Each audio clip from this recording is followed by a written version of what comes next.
"I'm not afraid of you anymore," she said. Mafia boss waited in the shadows to protect her. The espresso machine hissed one last time, a dying gasp of steam that matched exactly how Elena Ward felt. It was 10 minutes past closing at the Daily Grind, a small indie coffee shop tucked into the corner of 4th and Main in downtown Harborview.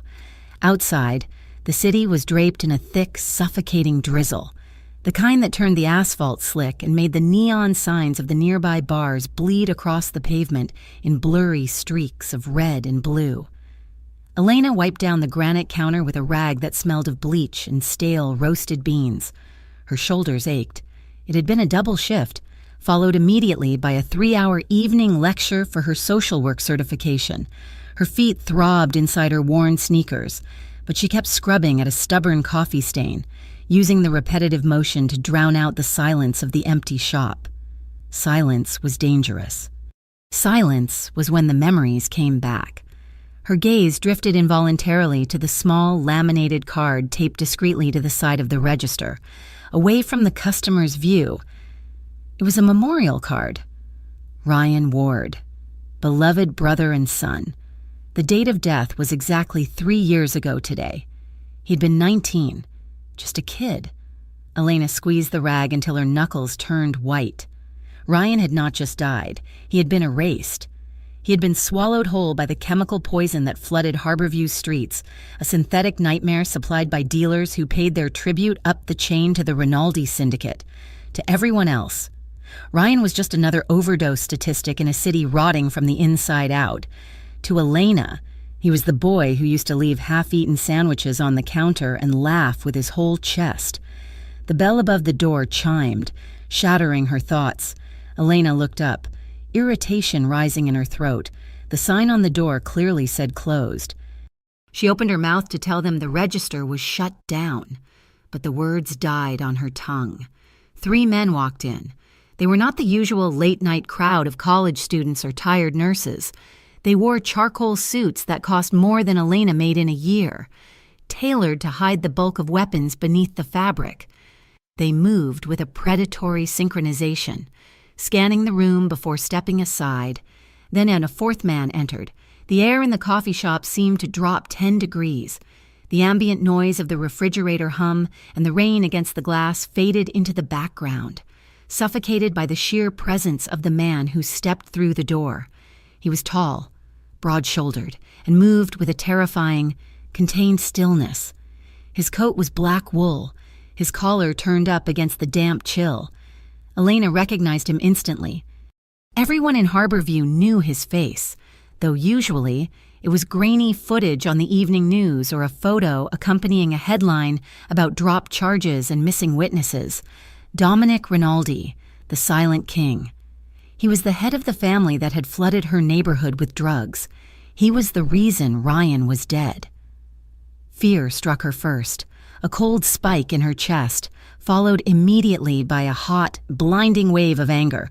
Her coworker, a college sophomore named Ben who was usually chatty, had gone completely still behind the pastry case, his eyes wide and fixed on the floor.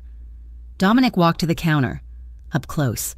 He was even more imposing. His hair was dark, kept short and neat, and his eyes were the color of hardened steel, devoid of any obvious emotion. He did not look like a monster. He looked like a CEO or a politician, someone who commanded rooms by simply existing in them. That made it worse. It made the violence he represented feel calculated and efficient. Elena forced herself to stand her ground. She tossed the rag into the sanitizer bucket with a splash that sounded too loud in the quiet room. "We are closed," she said. Her voice was steady, though her heart was hammering against her ribs like a trapped bird. Dominic looked at her. His gaze was heavy, dissecting. He did not look at her body or her face in the way men usually did. He looked at her as if he were reading a file. "The door was unlocked," he said. His voice was a low baritone, smooth and startlingly polite. "I just need a black coffee. Nothing complicated." Elena wanted to scream at him. She wanted to throw the scalding water from the tea tap into his face. She wanted to ask him if he knew how many 19-year-old boys had died so he could buy that coat. Instead, She remembered the rent due in 2 days and the terrifying reality of who he was. If she provoked him, she would not just lose her job. People who annoyed the Rinaldis tended to lose much more. She turned her back to him without a word, grabbing a paper cup. Her hands were trembling, and she hated herself for it.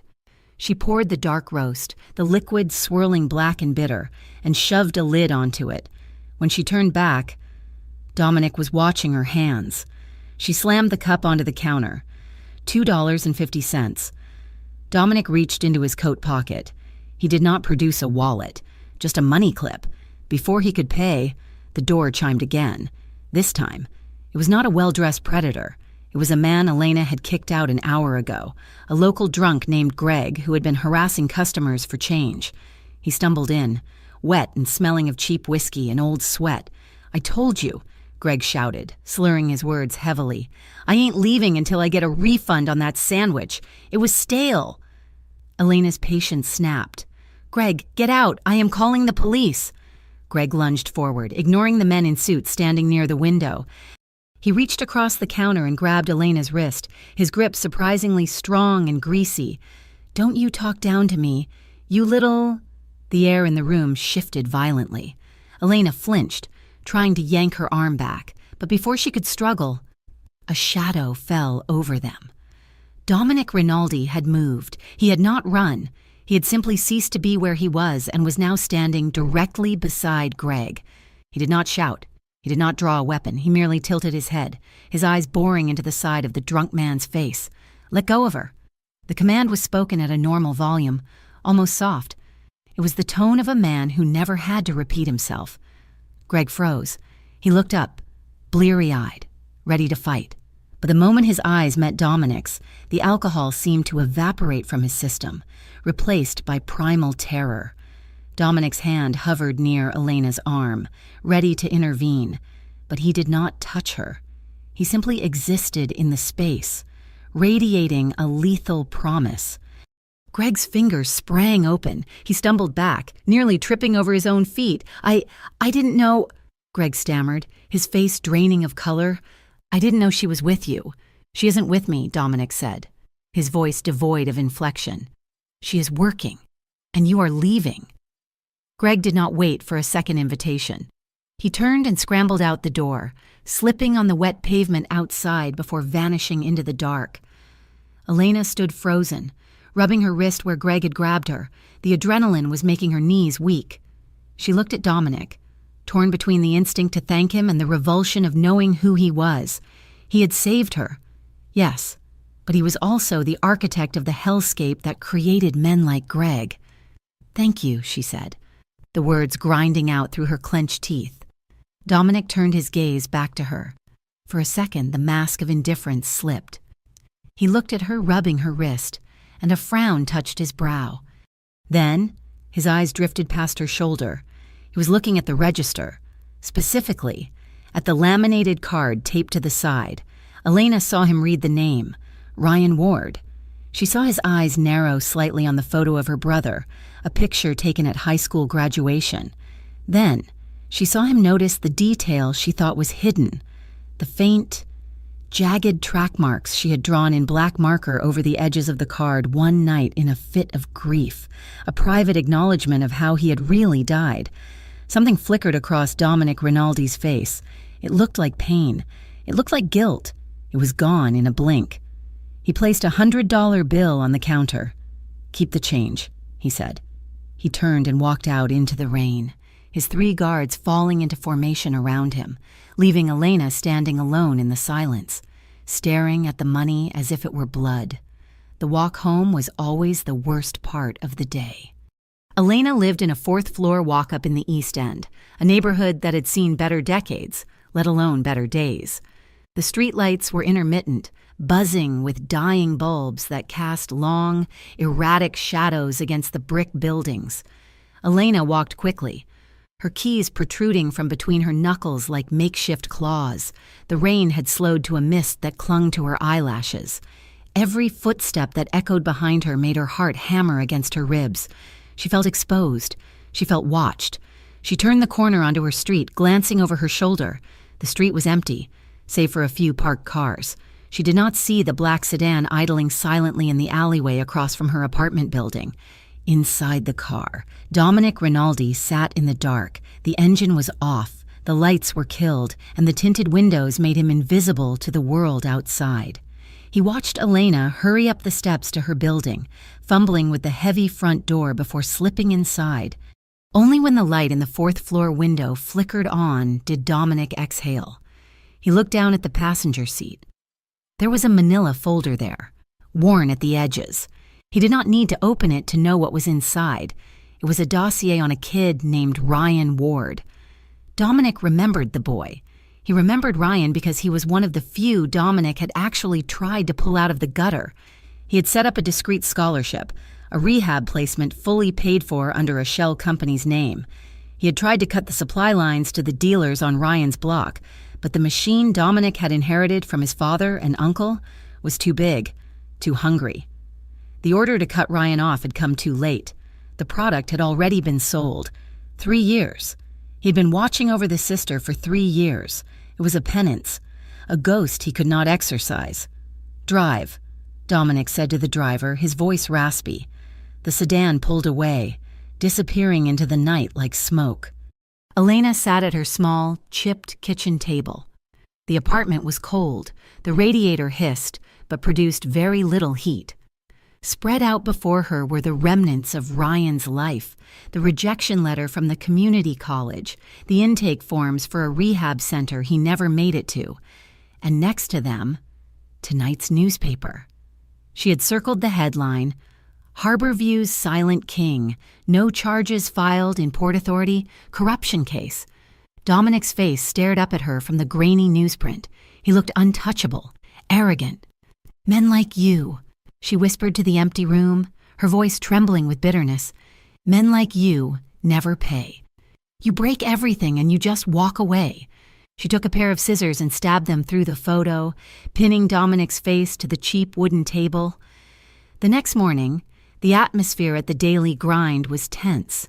The boss, a nervous man named Mr. Henderson, who sweated even when the air conditioning was on, was pacing back and forth. "Elena," he said, avoiding her eyes as she tied her apron, "we need to be careful. About who we upset." Elena frowned. "What are you talking about, Mr.?" Henderson pointed a shaking finger toward the tip jar on the counter. Elena walked over. Tucked underneath the glass jar was a folded piece of lined notebook paper. She pulled it out and unfolded it. The handwriting was jagged, hurried. "Stop asking questions about Ryan. Some people want you quiet." Elena felt the blood drain from her face. She'd been asking questions.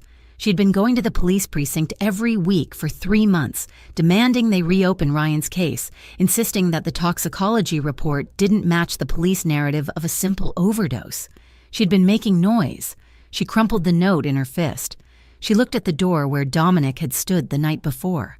He came here to intimidate me, she thought, a cold fury settling in her stomach. That is why he was here. The coffee was just an excuse. He wanted me to know he can get to me. "It is fine, Mr. Henderson," she said, her voice deceptively calm. "I will handle it. Just let it go." "Elena, Mr. Henderson pleaded.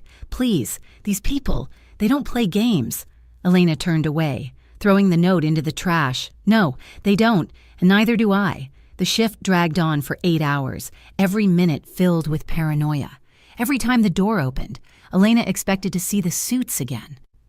When she finally clocked out, the sun had already set, plunging the city back into its habitual gloom. She practically ran home, gripping her pepper spray in her pocket. When she reached her apartment door, she stopped. The door was slightly ajar. The wood around the lock was splintered, raw and pale against the dark paint. The brass chain she always used hung limply, snapped in two. Elena pushed the door open with her foot, holding her breath. "Oh no," she whispered. Her apartment had been tossed. The drawers of her dresser were pulled out, clothes scattered across the floor. The cushions of her sofa had been slashed. The kitchen cupboards were open. Flour and sugar spilled over the linoleum, but her laptop was still on the table. The small television was still on its stand. This was not a robbery. This was a search. Elena stepped over a pile of books and knelt in the center of the living room. A cardboard shoebox, the one where she kept Ryan's letters from camp, his drawings, the few happy things she had left, had been dumped upside down. The papers were scattered everywhere. They were looking for something, she realized, terror finally piercing through her shock. They thought Ryan left something behind. She sat back on her heels, surrounded by the wreckage of her sanctuary, and for the first time in years, she felt truly, completely unsafe. High above the street, on the rooftop of the building directly opposite Elena's, the wind whipped at Dominic Rinaldi's coat. He stood near the edge, looking down at the window where the lights were blazing. He could see her silhouette moving through the chaos of the apartment. He could see her kneel on the floor.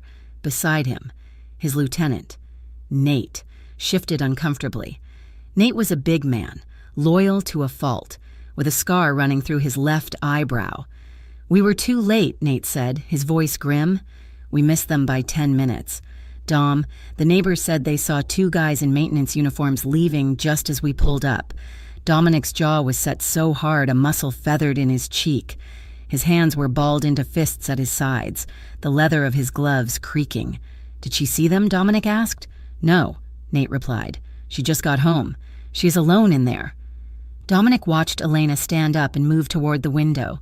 She looked terrified. She looked small. He had spent 3 years keeping the wolves at bay. He had quietly paid off her landlord to keep her rent stable. He had ensured the streetlights on her block were fixed the same day they burned out. He had kept his own uncle's dealers 2 streets away from her apartment. And now, someone had touched her door. Someone had violated the one space she had left. Dominic turned away from the ledge, his expression hardening into something that made Nate take a subtle step back. "Find out who they were," Dominic said. His voice was not loud, but it carried the weight of a death sentence. "We think it might be freelance," Nate said. "Maybe someone looking for a score, thinking the brother stashed cash." "No," Dominic cut him off. "This wasn't about cash. This was a message." He looked back at the window one last time. "Whoever thought they could use Ryan's sister to send me a message," Dominic said, his voice dropping to a chilling whisper, "just signed their death warrant." He buttoned his coat, put a detail on the lobby door, invisible. "If anyone other than her tries to walk into that building tonight, I want to know before they even touch the handle." "Got it," Nate said. Dominic walked toward the roof access door. He had tried to stay in the shadows. He had tried to protect her without her knowing, to spare her the burden of his existence. But the war was coming to her doorstep now. The shadows were no longer enough. The officer standing in the center of Elena's living room looked bored. He was a man in his late 40s with a receding hairline and a uniform that strained slightly around the middle. He clicked his pen. Once, twice, 3 times. A rhythmic annoyance that grated against Elena's already frayed nerves. "So, let me get this straight," Officer Miller said, looking around the apartment without truly seeing it. "Nothing was stolen. The laptop is right there. The TV is there. You said you had $50 in emergency cash in the drawer, and that is still there too." Elena stood with her arms crossed tightly over her chest, hugging herself to keep from shaking. "That is the point," she said, her voice sharp. "Someone broke in, tossed the place, and left without taking anything of value. That means they were looking for something specific, or they just wanted to scare me." Miller sighed, a long, heavy exhale that smelled faintly of onions and stale coffee. "Look, Miss Ward, junkies break into places all the time looking for pills or jewelry. Maybe they got spooked before they could grab the electronics. It happens. They broke the chain lock." Elena insisted. "That takes force. And they went through my brother's things, specifically his things." The mention of her brother. Miller's gaze drifted to the file on the table, the rehab paperwork, the autopsy report copies she kept, the old court summons. He picked up a sheet of paper, his eyes scanning the text. When he looked back at Elena, his expression had shifted from boredom to a condescending smirk. "Ryan Ward," Miller read aloud. "I remember this kid. We picked him up a few times for possession. Look, Miss Ward, if your brother owed people money, or if he was mixed up with the wrong crowd. Sometimes that trouble lingers. It is usually best not to stir the pot. Elena felt a flush of heat climb up her neck. It was not embarrassment. It was pure, unadulterated rage. Ryan had been gone for 3 years. He was 19 when he died, and this man was standing in her violated home, suggesting that Ryan, and by extension Elena, deserved this. "Are you going to take fingerprints?" Elena asked, her voice trembling with the effort to keep it steady. Miller chuckled dryly. "For a break-in where nothing was stolen? We don't have the budget for that, sweetheart. File a report with your landlord. Get a better lock." He dropped the paper back onto the table. It fluttered down, landing crookedly on Ryan's photo. "Have a good night, Miss Ward," Miller said, turning his back on her. Elena watched him leave, the heavy thud of her broken door closing behind him echoing like a gunshot. She was alone. The police were not going to help her. In Harborview, unless you had money or influence, the law was just a suggestion, and justice was a fairy tale. The anger did not dissipate overnight. It hardened. The next day, after a shift at the coffee shop where she dropped 2 mugs because her hands wouldn't stop shaking, Elena took the bus straight to the precinct. She wasn't going to let Miller's dismissal stand. She wanted to speak to a detective. She wanted someone to take this seriously. The precinct smelled of industrial cleaner and despair. Phones rang incessantly, and the fluorescent lights hummed with a headache-inducing flicker. Elena marched up to the front desk, her jaw set. "I want to speak to whoever is in charge of the burglary division," she told the desk sergeant. "Take a number and have a seat," the sergeant mumbled without looking up. Elena slammed her hand on the counter. "No. I filed a report last night and the officer treated it like a joke. Someone broke into my home. I want—" "Elena?" The voice came from the hallway to her left. Elena froze. She knew that voice. It was smoother than it used to be, deeper, but it still carried the same cadence that used to make her laugh when they were 20. She turned.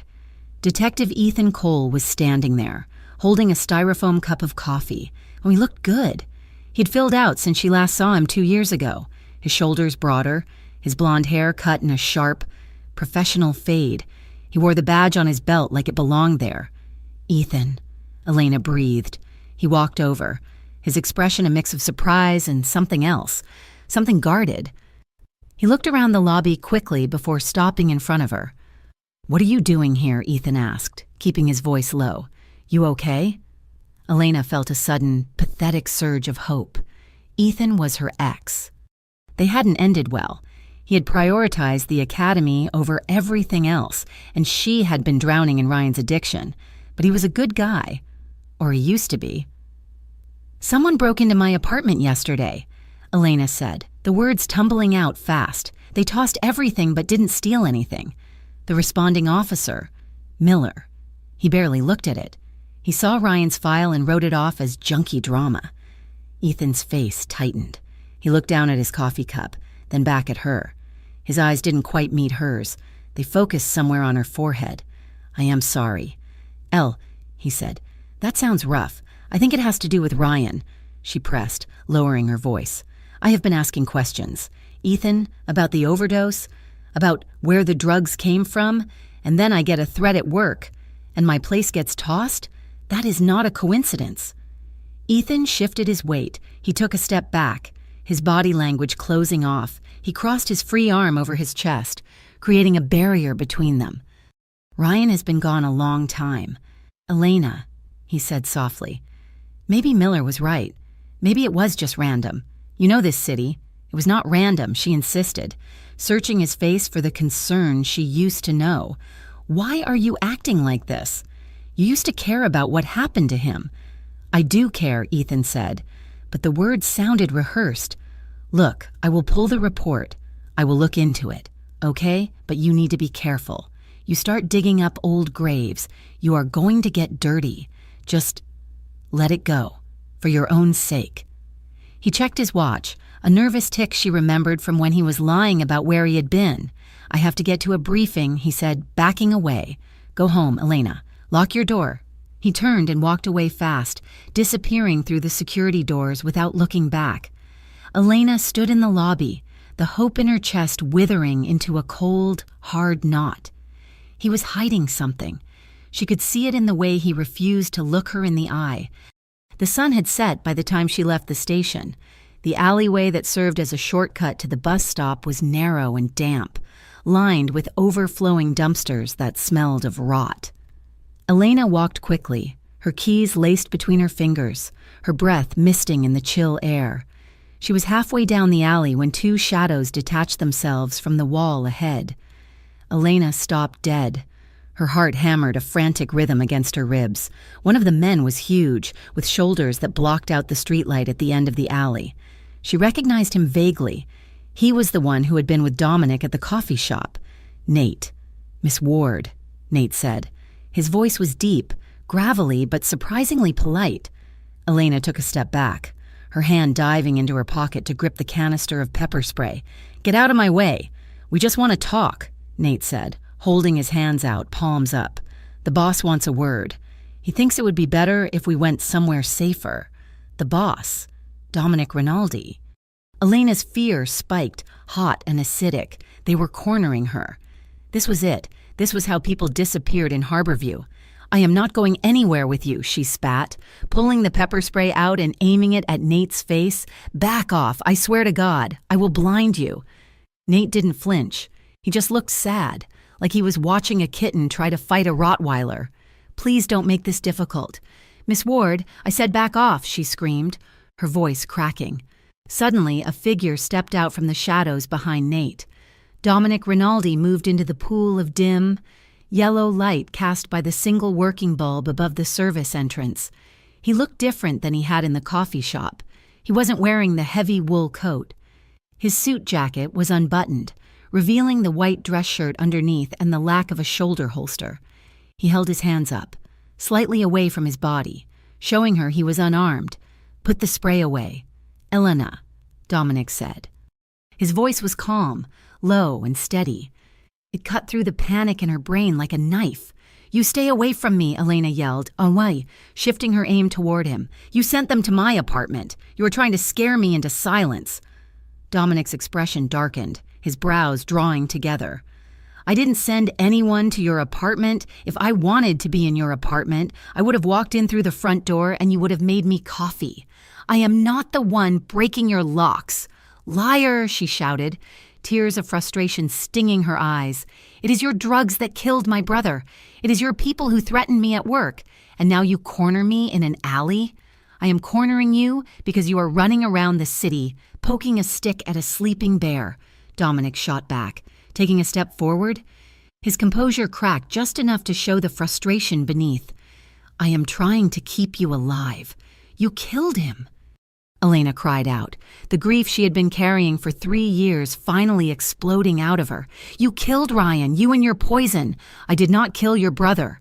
Dominic's voice rose, echoing off the brick walls. The sound was thunderous, commanding silence. "My crew didn't supply that hit. We don't sell that garbage. I tried to help him." The words hung in the air, heavy and impossible. Elena stared at him, her chest heaving. "You... what?" "I tried to help him," Dominic repeated, his voice dropping back to that intense, vibrating quiet. "I paid for the rehab. I tried to get him out, but he wouldn't go." "Liar," Elena whispered, but the air was suddenly too thin. Her lungs wouldn't expand. The alley began to tilt.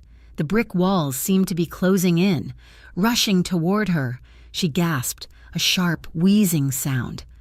The pepper spray slipped from her numb fingers and clattered onto the wet pavement.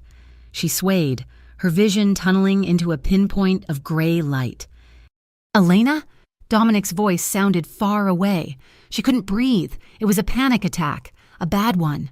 Her knees buckled. She expected to hit the hard, dirty concrete. Instead, she hit something solid and warm.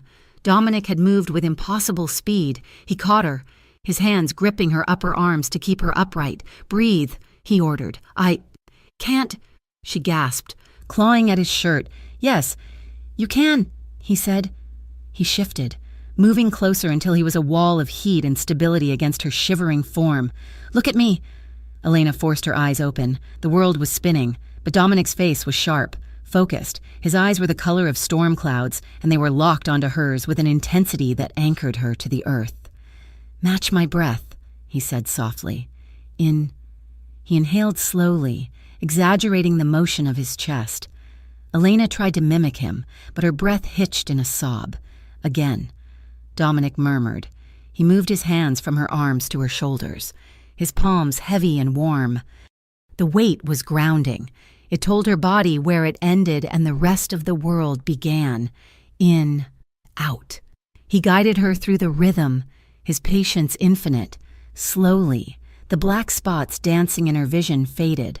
The walls of the alley stopped closing in. The cold dampness of the air returned, sharp against her skin. Dominic didn't let go. One of his hands slid up from her shoulder to the back of her neck. His thumb brushed over the sensitive skin there, a slow, deliberate stroke that felt electric. It was a gesture of comfort, almost tender, completely at odds with the violence of his reputation. Elena looked up at him. They were inches apart. She could smell him. Rain, expensive tobacco, and something clean like cedar. In the dim light, the monster faded. She saw the man. She saw a tiny, pale scar at the corner of his mouth, a flaw in his perfect armor. She saw the deep, etched lines of exhaustion around his eyes, the look of a man who carried the weight of the world and hated every ounce of it. For a heartbeat, one single, treacherous heartbeat, she felt a pull, a magnetic force drawing her toward the safety he offered. He felt safe. God help her. The Mafia boss felt safe. The realization hit her like a bucket of ice water. Elena jerked back, gasping as if she had been burned. She scrambled away from him, her back hitting the brick wall. "Don't touch me," she whispered, her voice trembling. "Do not ever touch me again." Dominic's hand fell to his side. The mask slammed back into place instantly. The vulnerability vanished, replaced by the cold, impassive face of the king of Harborview. "Go home, Elena," he said, his voice devoid of the warmth it held seconds ago. "Lock your door. And for God's sake, stop asking questions." He turned and walked into the darkness, his men following silently in his wake, leaving her alone in the alley with her heart pounding, a frantic rhythm against her ribs. She should have gone home. She should have listened. But when she got back to her apartment, sitting on her slash sofa, her phone buzzed. Unknown number. Last warning. Drop it. It was the timing. It was the arrogance. It was the assumption that she was weak, that she would fold, that she would let Ryan be forgotten. Elena stood up. She went to the bathroom and washed her face. She put on black jeans and the only nice blouse she owned, a dark silk shirt she had bought for a job interview she never got. She applied mascara with a steady hand, turning her fear into a cold, hard weapon. She was done being the victim. 40 minutes later, she stood in front of the Ember Line. It was a fortress of glass and steel overlooking the river, the crown jewel of Dominic Rinaldi's empire. The bass from the music inside thumped against the pavement, a heartbeat that shook the ground. Elena walked past the long line of hopefuls. She walked right up to the bouncer, a man the size of a vending machine. "I am here to see Dominic," she said. The bouncer looked her up and down. She didn't fit in. She wasn't wearing diamonds or a dress that cost more than a car. She looked like a social worker who had had enough. "He's busy," the bouncer grunted. "Tell him Elena Ward is here." She said, "Tell him if he wants me to stop asking questions. He can come tell me himself." The bouncer hesitated, then touched his earpiece. He murmured something, listened, and then stepped aside. "Third floor," he said. Elena walked in. The inside of the Ember Line was an assault on the senses. The lights were low and gold, casting everyone in a beautiful, decadent glow. The music was loud, a sensual, driving rhythm that seemed to vibrate in her teeth. The air smelled of expensive perfume and champagne. Elena felt small. She felt out of place, but she kept her chin up, navigating through the crowd of laughing, beautiful people who had no idea that their fun was funded by blood. "Hey, gorgeous." A hand grabbed her elbow. Elena spun around. A man in a wrinkled suit, his face flushed with alcohol, was grinning at her. He leaned in too close, his breath smelling of gin. "You look lost," the man slurred. "Why don't you come have a drink with me? I got a booth." "Let go of me," Elena said, trying to pull her arm free. "Oh, come on, don't be like that," the man laughed, tightening his grip. "Just one drink. You look like you need to loosen up."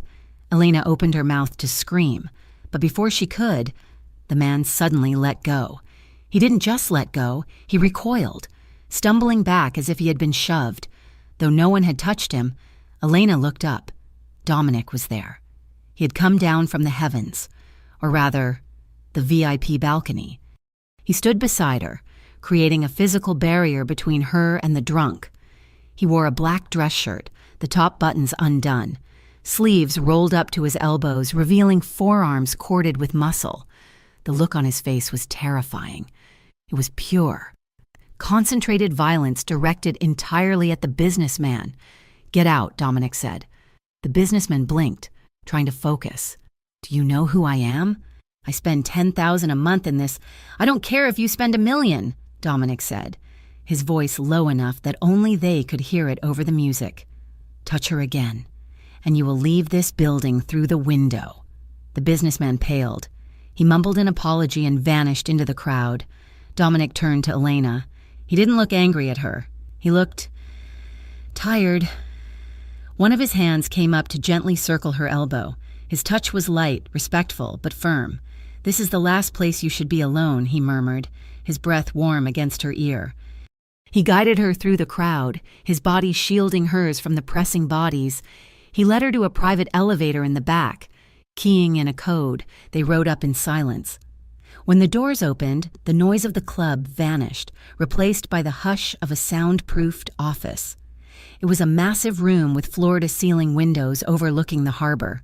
A mahogany desk dominated the space, covered in files.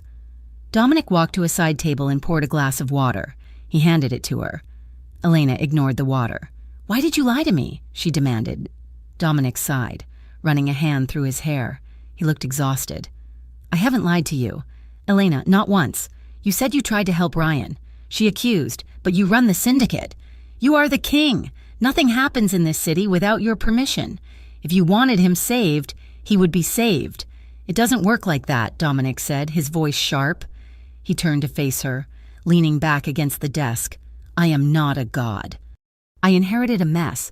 I inherited a war. I tried to get Ryan out because—" He stopped. "Because what?" Elena stepped closer, fueled by the adrenaline of the night. "Because you felt guilty? Because you knew his sister? Because he was a kid!" Dominic shouted back, the sudden volume making her flinch. "Because I was tired of watching kids die for a bottom line I never asked for." The silence that followed was ringing. Elena stared at him. She saw the chest heaving beneath his shirt. She saw the raw frustration in his eyes. "Then tell me who killed him," she whispered. "If it wasn't you, tell me who it was. Give me a name." "I can't," Dominic said, his voice dropping to a rasp. "Why? Because if I give you a name, you will go after them. And they will kill you." "I don't care. I do." Dominic moved then. He crossed the distance between them in 2 long strides. Elena turned to leave, furious, but he caught her wrist. It wasn't a hard grip, it was soft, desperate. He pulled her back. Spinning her around, momentum carried her forward. She collided with his chest. For a second, neither of them moved. Elena looked up. Dominic was looking down at her, his eyes dark and searching. His hand was still wrapped around her wrist, his thumb resting on her pulse point. She could feel the heat of his body radiating through his shirt. She could see the rise and fall of his chest. The anger was still there, but something else was rising to meet it. A tension that had nothing to do with hatred. It was thick and electric, crackling in the air between them. Dominic's gaze dropped to her lips, then back up to her eyes. His head lowered. Just an inch. An almost kiss hung in the space between them. A question waiting to be asked. Elena's breath hitched. She felt her body leaning in, betraying her mind. Then the memory of Ryan's face flashed in her mind. She yanked her wrist free, stumbling back. "Don't," she gasped. Dominic froze. He straightened up, his hands curling into fists at his sides. He looked like he had been slapped. Elena turned and stormed out of the office, slamming the heavy door behind her. She marched to the elevator, pressing the button repeatedly. Her heart was racing faster than it had when the intruder broke in. She was shaking. She wasn't just afraid of him. She was afraid of the way her body had answered him. She was afraid that in the center of the monster's lair, she had wanted to stay. 3 days later, the envelope appeared in Elena's mailbox. It was plain white, unmarked, with no return address and no stamp. Inside, there was no letter, no threat, and no explanation. There was only a small, matte black thumb drive. Elena sat at her kitchen table, the device resting in her palm like a live coal. The apartment was silent, the broken lock on her door now replaced with a heavy-duty deadbolt she had installed herself. Though the sense of violation remained, she hesitated for a long time before plugging the drive into her laptop. A folder popped up on the screen titled simply, Ryan. Her breath hitched. Her hand hovered over the trackpad, trembling. Part of her wanted to yank the drive out and throw it into the river, to refuse whatever poison Dominic Rinaldi was trying to feed her now.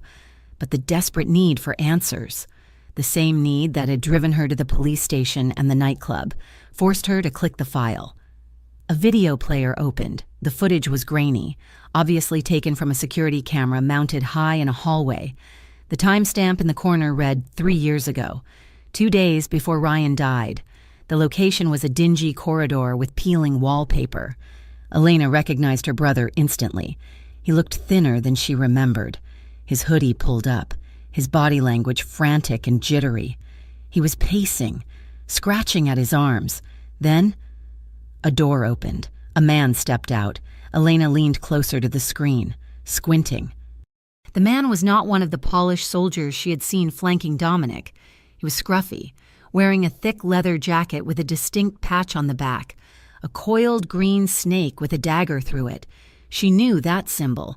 Everyone in the neighborhood knew it. It did not belong to the Rinaldis. It belonged to the Guerra crew, a rival faction known for pushing the cheapest, deadliest synthetics on the market. On the screen, Ryan handed the man a wad of cash. The man handed him a small plastic bag. The video ended. Elena sat back, the silence of the room rushing in to fill the space where her certainty used to be. For 3 years, she had hated Dominic Rinaldi with a purity that burned. She had blamed him for the poison that killed her brother. She had built her entire grief around the idea that he was the architect of her loss. But the man in the video was a Guerra. The Rinaldis and the Guerras were at war. Dominic would never have allowed a Guerra dealer to operate on his territory, let alone supply someone he claimed to be protecting. The confusion made her nauseous. If Dominic hadn't killed Ryan, if he had actually been telling the truth in the alleyway, then everything she thought she knew was wrong. The Emberline looked different in the daylight, without the thumping bass and the crush of bodies. It was just a building, a cold, imposing structure of glass and steel standing watch over the gray waters of the harbor. It was mid-afternoon. The club was technically closed, but the front door was unlocked. Elena pushed inside, clutching her bag against her side. The main floor was empty, smelling faintly of lemon cleaner and stale champagne. Chairs were overturned on the tables. The only light came from the floor-to-ceiling windows behind the bar, casting long, stark shadows across the polished floor. Dominic was there. He was standing behind the bar, wiping down a glass with a white towel. He didn't look like the untouchable silent king today. He had abandoned the suit jacket. His white dress shirt was unbuttoned at the collar. The sleeves rolled up to his elbows to reveal forearms that were thick with muscle and marked by faint, pale scars. His tie hung loose around his neck. He looked tired. The lines around his eyes seemed deeper in the natural light, etching a map of exhaustion into his features. He didn't look up when she approached. "You watched it," he stated. It wasn't a question. Elena stopped at the bar, placing her bag on a stool. "Why?" she asked, her voice echoing in the cavernous room. "Why send it now?" Dominic set the glass down. He looked at her then, his gray eyes guarded. "Because you were going to get yourself killed chasing a ghost. You needed to see that the ghost wasn't me." Elena pulled the thumb drive from her pocket and set it on the mahogany counter. It clicked softly against the wood. It was a Guerra dealer. She said, "Yes, Dominic replied. The Guerras were trying to move in on the East End back then. They were pushing a new mix. It was cheap, potent, and unstable. We were trying to clear them out, but they found the cracks. They found the people who were desperate enough not to care about the brand name. Like Ryan, Elena whispered. Dominic flinched. It was a subtle movement, a tightening of his jaw, but she saw it. I tried. Elena, he said, his voice rough. I knew he was spiraling. I set up a bed for him at a private facility in Vermont, fully paid, no paper trail. I had a car ready to take him. Elena felt tears pricking her eyes, hot and sudden. He never told me. He was ashamed, Dominic said softly. He wanted to get clean before he faced you. He told me he was going to take the ride, but the night before the car was supposed to pick him up. He disappeared. My men tore the city apart looking for him. By the time we found him, he stopped. He didn't need to finish. Elena knew how they found him. Dominic picked up the rag again, gripping it tightly. I burned that dealer's operation to the ground 3 days later, he said, his voice dropping to a low, dangerous rumble. Every single person who touched that bag paid for it, but it didn't bring the kid back. Elena stared at him. She watched the way his knuckles turned white against the bar.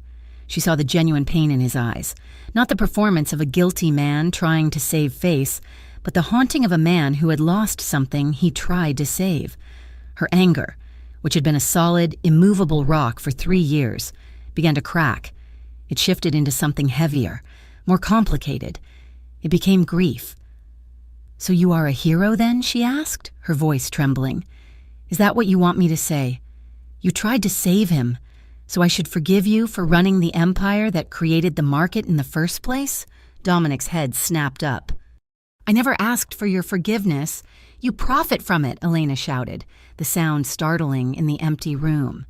You stand there in your expensive shirt, inside your $1 million club, and you act like you are different from the Guerras, but you are the same. You sell the same poison. You ruin the same lives. The only difference is that you wear a better suit while you do it. Dominic slammed his hand onto the bar.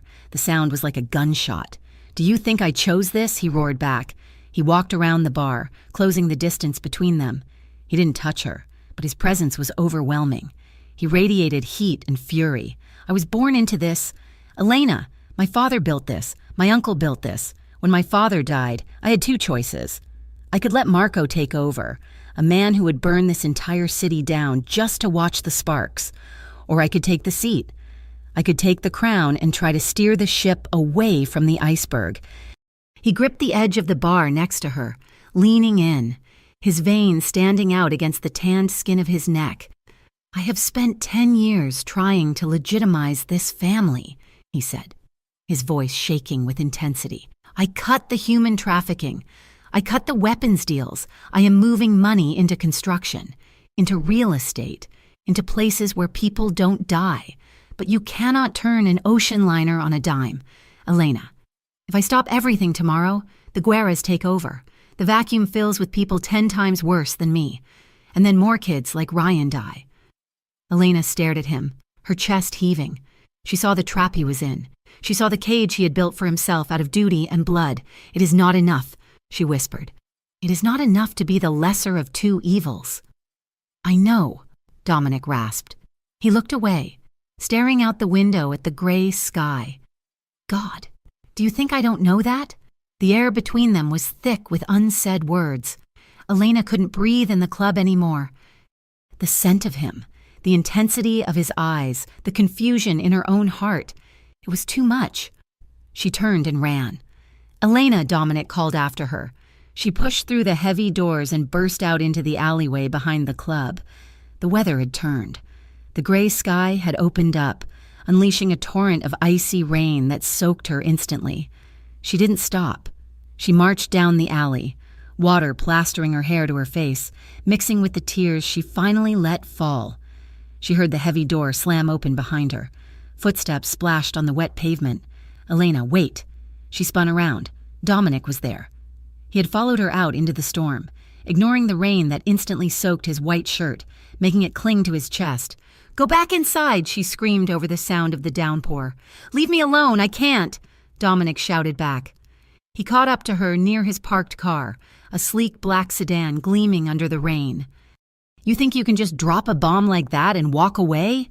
You think I don't carry Ryan's death with me every single day?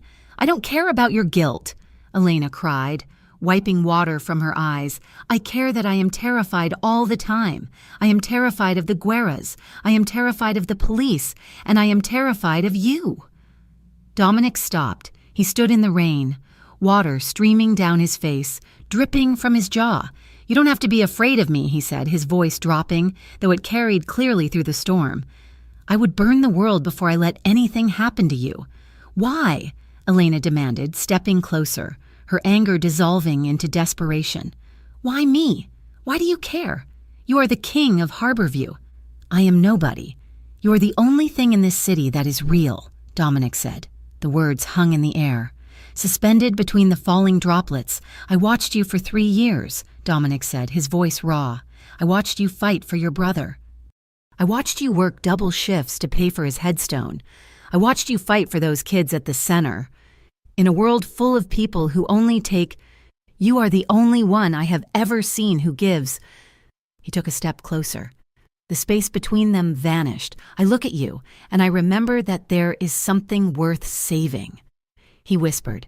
Elena looked up at him. She was shivering, but not from the cold. She was tired. She was so incredibly tired of fighting him, of fighting the city, of fighting the pull she felt in her chest every time he looked at her. "I am tired, Dominic," she said, her voice breaking on a sob. "I am tired of being afraid. I am tired of hating you." Dominic reached out. His hand was wet and warm. He cupped her jaw, his fingers sliding into her soaked hair. He tilted her face up to his. "Then don't," he murmured. He used the pad of his thumb to wipe a tear from her cheek, blending it with the rain. His touch was reverent. It was an anchor in the storm. Elena looked at his mouth. She looked at the scar on his lip. She looked at the man who had waited in the shadows for 3 years just to make sure she got home safe. She didn't think. She just felt. Elena leaned in first. She rose on her tiptoes and pressed her mouth to his. For a second, Dominic went still, as if he couldn't believe it was happening. Then, a low sound broke from his throat, something between a groan and a prayer. His arms wrapped around her, pulling her against him. The kiss was not gentle. It was desperate. It was the taste of rain and salt and 3 years of silence finally being broken. It was a collision of grief and need. Elena's hands grabbed the front of his soaked shirt, twisting the fabric in her fists, anchoring herself to him. Dominic's hand slid from her jaw to the back of her neck, his fingers threading into her hair, holding her steady as he deepened the kiss. His mouth moved against hers with a hunger that shook her to her core. He tasted like coffee and storm, his body pressed against hers. Hard and solid, a shield against the world. There was no hesitation now, no questions. There was only the heat of his skin through the wet clothes and the frantic beating of her own heart. They pulled apart, gasping for air, their foreheads resting against each other. Rainwater dripped from his nose onto hers. "Elena," Dominic breathed, his voice wrecked. Elena opened her eyes. She felt dizzy, electrified. She opened her mouth to speak, to ask him what this meant, to ask him what they were doing. Screech. The sound of tires locking on asphalt tore through the moment. A black SUV skidded around the corner of the alley, blocking the exit. The doors flew open before the vehicle even came to a full stop. 4 men jumped out. They were wearing ski masks and tactical vests. They held automatic rifles. Dominic's reaction was instantaneous. The lever vanished. The soldier took over. He shoved Elena behind him, his body becoming a human wall. "Get down," he shouted. "Cleaning up Guerra's mess," one of the masked men screamed. "The boss wants the girl." Gunfire erupted. It was deafening in the narrow alley.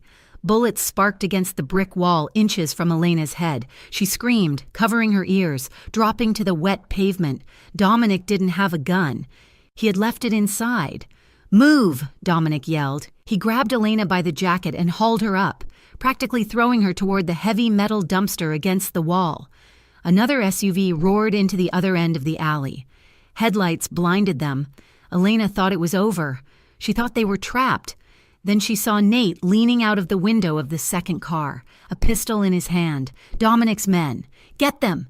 Nate shouted. The alley turned into a war zone. Dominic's security team poured out of the second vehicle, returning fire. The sound was a chaotic symphony of cracks and thuds. Dominic didn't join the fight. His only focus was Elena. He tackled her, driving her into the small wedge of space between the dumpster and the wall. He covered her body with his own, pressing her into the wet concrete. She could feel his heart hammering against her back, fast but steady. "Stay down," he commanded, his mouth right at her ear. "Don't move." Bullets slammed into the metal of the dumpster. Ringing like bells, glass shattered somewhere above them. Elena squeezed her eyes shut, gripping Dominic's arm. She could smell the cordite smoke mixing with the rain. Then, as quickly as it started, the shooting stopped. "Clear!" Nate's voice rang out. "They are running!" Tires screeched again as the first SUV peeled away. Speeding backwards out of the alley, Dominic stayed on top of her for another 10 seconds, waiting. Only when the silence returned did he shift. "Are you hit?" he demanded, grabbing her shoulders and checking her over with frantic hands. "Elena, look at me." "Are you hit?" No," she stammered, shaking violently. "I am okay." Dominic let out a breath that sounded like a curse. He stood up, pulling her with him. Nate walked over, holstering his weapon. He looked grim. "We clipped one of them. He's down over there." Dominic's face changed, the warmth that had been there during the kiss, the panic that had been there during the ambush. It was all gone. His face became a mask of ice. "Keep her here," Dominic said to Nate. He walked over to where a man was groaning on the ground, clutching a bleeding leg. The attacker had lost his mask in the fall. He was young, terrified, and trying to crawl away. Dominic stepped on the man's wounded leg. He didn't stomp. He just applied pressure. The man screamed. "Who sent you?" Dominic asked. His voice was terrifyingly calm. It was the voice of the monster Elena had always feared.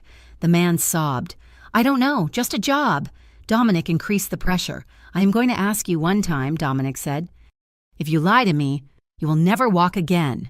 Who sent you? The Guerras? No?" The man shrieked. "No, it wasn't the Guerras. Then who? It was Marco." The man screamed. "It was Marco. He said you were weak. He said the girl was the loose end." Elena gasped. She covered her mouth with her hand. "Marco." Dominic went completely still. The rain plastered his hair to his skull. He stared down at the man, his face draining of color. Marco Rinaldi, his uncle. The man who had raised him after his father died, the man Dominic had protected, the man he had called family. Dominic stepped back, lifting his foot. He looked like he had been punched in the gut. "Get him out of here," Dominic said to Nate. His voice was hollow. "Find out everything he knows." Nate nodded, signaling 2 other men to drag the wounded attacker away. Dominic turned slowly to face Elena. He looked devastated. In the harsh light of the street lamps, with the rain washing the blood from the pavement, he looked like a man who had just realized he was standing in the middle of a burning house. Elena walked toward him. She ignored the fear. She reached out and took his hand. It was ice cold. "Dominic?" she whispered. He looked at her, and the fear in his eyes was naked. "It is inside," he said, his voice barely audible. "The war isn't with the Guerras. Elena, it is inside the house." He squeezed her hand so hard it hurt. Marco ordered the hit. He said, "He tried to kill you to get to me." Elena realized then that the danger hadn't passed. It had just changed shape. Dominic wasn't the monster under her bed. He was the only thing standing between her and the wolves were his own blood. "We have to go," Dominic said, pulling her toward his car. "Now." "Where?" Elena asked, stumbling to keep up with him. "Somewhere he can't find us," Dominic said, opening the door for her. As Elena slid into the leather seat, she looked back at the alley. She saw the blood washing into the drain. She saw the empty space where they had kissed just moments ago. She wasn't afraid of Dominic anymore, but as the engine roared to life, she realized she was terrified for him. The safe house was nothing like the glass and steel fortress of the Ember Line, nor did it resemble the upscale penthouse Elena assumed a man like Dominic Rinaldi would call home. It was a small, second-story apartment situated directly above a dusty, shuttered bookstore in a neighborhood so quiet it felt forgotten by the rest of Harborview. The floors were warped hardwood that groaned underfoot, and the air smelled permanently of old paper and lemon polish. Dominic had insisted on this location for one reason.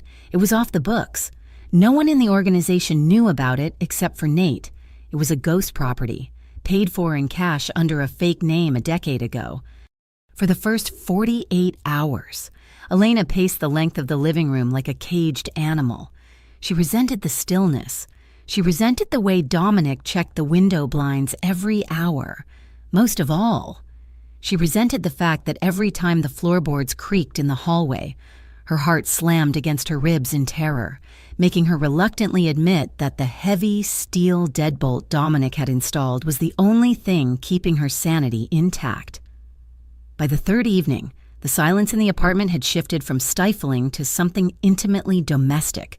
In the cramped kitchen, which was barely wide enough for two people to stand abreast, Dominic was trying to cook. It was a surreal sight. The king of Harborview, a man who commanded armies and negotiated million-dollar deals, was currently staring at a frying pan with an expression of profound defeat.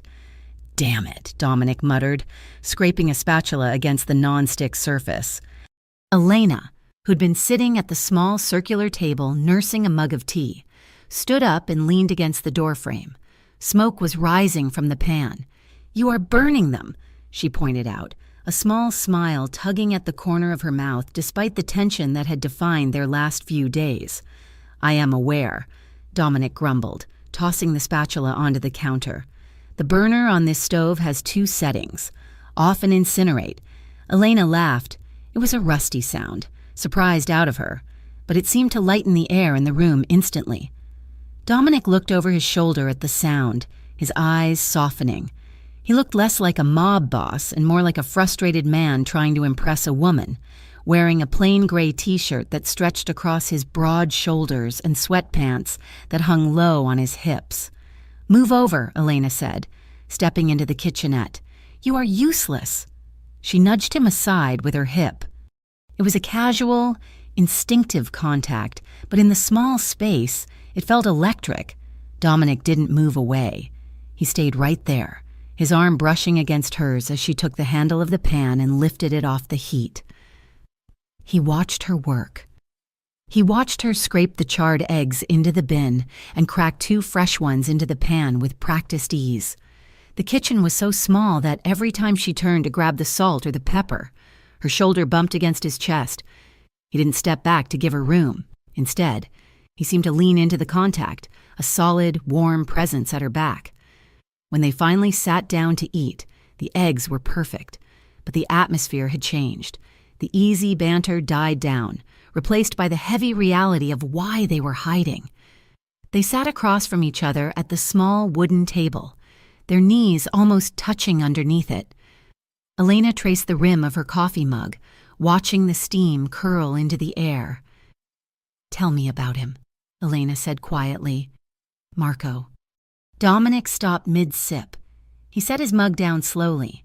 His face, which had been open and relaxed just moments ago, shuddered. The lines of exhaustion around his eyes seemed to deepen. "He's my father's younger brother," Dominic said, his voice devoid of emotion. "When my father was killed, I was 22. I was just a kid who thought he knew how the world worked." Marco stepped in. He took the chair. "He kept the wolves at bay until I was ready. He taught you." Elena said. "He taught me everything," Dominic corrected. "He taught me how to read a ledger, how to spot a lie, how to negotiate from a position of weakness and make it look like strength. He taught me that mercy is expensive, but necessary if you want loyalty." Dominic looked down at his hands.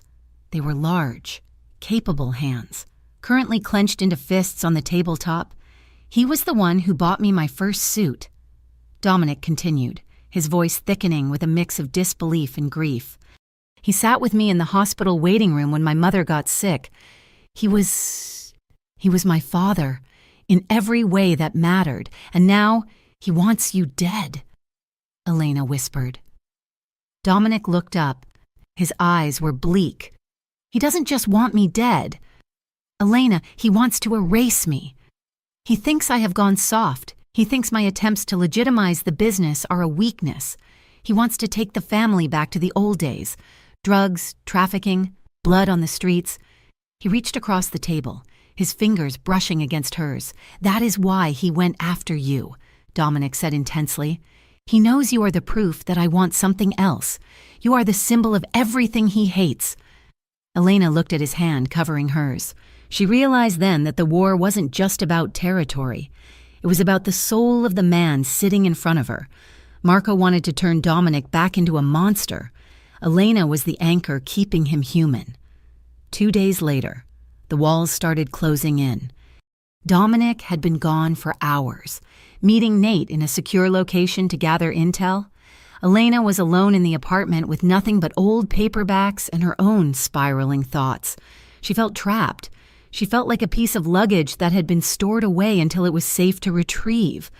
Her phone buzzed. It was a notification from social media. It was her coworker, Sarah's birthday. Sarah, who worked the morning shift at the coffee shop and always snuck Elena extra pastries. Elena looked at the photo Sarah had posted, a blurry selfie at the Rusty Anchor, a dive bar 3 blocks away. I just need to see people, Elena told herself. I just need to feel normal for 1 hour. It was a reckless thought. Born of anxiety and cabin fever, she knew it was stupid. But the need to step outside, to breathe air that didn't smell of old paper, to hear laughter that wasn't edged with fear, was overwhelming. She put on her coat. She checked the peephole. The street was empty. Dominic won't even know, she reasoned. I will be back before he returns. She slipped out the back door, down the fire escape, and into the cool night air. The Rusty Anchor was loud, crowded, and smelled of stale beer and fried food. It was perfect. Elena found Sarah in a booth near the back, surrounded by friends, for 45 minutes. Elena pretended her life wasn't falling apart. She laughed at bad jokes. She drank a cheap soda. She let herself forget about Marco and hitmen and the thumb drive in her pocket. Then the door to the bar slammed open. The sound was aggressive enough to cut through the jukebox music. Heads turned. Dominic Rinaldi stood in the doorway. He looked terrifying. He was wearing a dark leather jacket, his face a mask of thunderous fury. His eyes scanned the room with predatory efficiency, bypassing the drunk patrons and locking instantly onto Elena. Elena's stomach dropped. She stood up, murmuring a quick excuse to Sarah, and hurried toward the exit. Dominic didn't wait for her. He turned on his heel and marched out into the parking lot. Elena followed him out. The air was cold, damp with the threat of rain. The parking lot was illuminated by a single, flickering streetlight that buzzed angrily overhead. Are you insane? Dominic turned on her the moment the door swung shut behind them. His voice was a low growl, vibrating with suppressed rage. I just wanted to see my friends. Elena defended herself, crossing her arms against the chill. I was going crazy in that apartment. Dominic, I couldn't breathe. You could have died, Dominic shouted. Stepping closer, he gestured wildly at the street. Marco has eyes everywhere. Do you think he stopped looking for you? Do you think this is a game? I am not a prisoner, Elena yelled back, her own anger flaring to match his. I didn't ask for this. I didn't ask to be part of your war. I just wanted a normal night. There is no normal anymore, Dominic snapped. He closed the distance between them, towering over her. Not until this is over. I tracked your phone and my heart stopped. Elena, for 10 minutes. I thought they had you. I thought I had lost you. The raw panic in his voice stopped her cold. She looked up at him. His chest was heaving. His hands were shaking slightly where they hung at his sides. He wasn't just angry. He was terrified. You have to take this seriously, he said, his voice dropping to a desperate rasp. It is not about control. It is about your life. And I cannot survive losing you. The confession hung in the air between them, heavy and undeniable. Elena looked at his mouth. She looked at the fire in his gray eyes. The fear and the anger swirling inside her collided with something else, something hot and frantic that had been building since the night in the alley. She didn't back down. She stepped forward. Then stop yelling at me and protect me, she challenged, her voice shaking. Dominic stared at her. The fury in his eyes darkened into something scorching. He stepped in. He moved so fast she didn't have time to gasp. He backed her up until her spine hit the cold metal of his car door. He boxed her in, his arms bracing on the roof of the car on either side of her head, caging her body with his. He didn't touch her. He left her enough space to push him away, to run, to scream. She didn't run. Dominic's breath brushed her temple, hot and ragged. "Tell me to stop," he warned, his voice a rough whisper against her skin. "Tell me to stop, and I will walk away." Elena reached up. She grabbed the lapels of his leather jacket and yanked him down. "Don't you dare stop," she breathed. Dominic crashed his mouth down on hers. It wasn't a gentle kiss. It was a collision. It was an explosion of pent-up fear and adrenaline and months of denied longing. He kissed her hard, devouring the sound she made in her throat. Elena opened to him instantly. Her hands slid up his chest, wrapping around his neck, her fingers tangling in the hair at the nape of his neck. She pulled him closer, needing to feel the weight of him, the reality of him. Dominic groaned, a low, guttural sound that vibrated against her lips. One of his hands left the roof of the car and splayed wide over her lower back, pressing her flush against his hips. The heat of his body was overwhelming even through their layers of clothing. His tongue swept into her mouth, tasting her, claiming her. It was a slow, hungry rhythm that made her knees weak. Elena arched into him, her body betraying every instinct of self-preservation she had left. It felt wrong. He was the king of Harborview, the man she should hate. But it felt right. He was the only person in the world who made her feel safe.